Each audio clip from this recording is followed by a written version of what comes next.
আমরা আমরা তার জন্য দোয়া করবো। সেজন্য আগামী দিনে আমাদের প্রতিটি মানুষের ভালোবাসা নিয়ে আগামী দিনে পথ চলতে পারে, সেই দোয়া তার জন্য করবো। দেশ তারেক রহমান। সেই সাথে আমরা দীর্ঘ 25 বছর যাবৎ আমাদের একটি স্বপ্ন, যাকে নিয়ে আমরা স্বপ্ন দেখছি যে আমাদের দীর্ঘ 25 বছর যাবৎ আপনারা আমাদের সঙ্গে থাকছে। গত 17 বছর শৈলের শাসনের সকল নির্যাতন স্বীকার করে বারবার কারাগারে গিয়েও আমাদের কথা ভুলে যায়নি।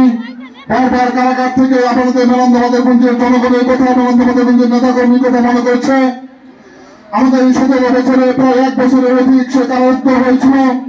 সেই নেতা মেলান্দবাদের প্রাণপ্রিয় নেতা, আমরা তাকে নিয়ে স্বপ্ন দেখছি জননেতা জনাব মুস্তাফিজুর রহমান বাবুর জন্য আপনাদের কাছে প্রাণ খুলে দেওয়া যাচ্ছি, আল্লাহর রাস্তা দেওয়া যাচ্ছি।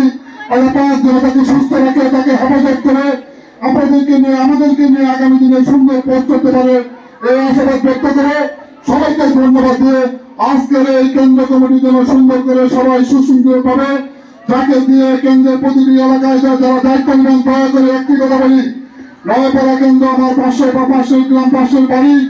এই কেন্দ্রে যারা দায়িত্ব নেবেন প্রতিটি ভোটারের কাছে যেতে হবে এবং তাদের কাছে দোয়া চাইতে হবে। আমরা এরকম একজন লোককে, গ্রহণযোগ্য লোককে যেন এই কেন্দ্রে দায়িত্ব দেই। আল্লাহ পাক আমাদের তৌফিক দান করুন। সবাই আমরা ঐক্যবদ্ধভাবে চলবে, এই আশাবাদ ব্যক্ত করে আবার সবাইকে ধন্যবাদ দিয়ে আমার বক্তব্য শেষ করছি। বাংলাদেশ জিন্দাবাদ। শহীদ প্রেসিডেন্ট জিয়াউর রহমান অমর হোক। আমাদের নেত্রী, আগে বলতাম দোয়া যেতাম, আমাদের নেত্রী দেশনেত্রী বেগম খালেদা জিয়া অমর হোক। আমাদের নেতা তারেক রহমান সুস্থ থাকুক, হেফাজত থাকুক। আমাদের নেতা বাবু ভাই সুস্থ থাকুক। সবাইকে ধন্যবাদ। বাবু ভাই ধন্যবাদ, সবাইকে ধন্যবাদ।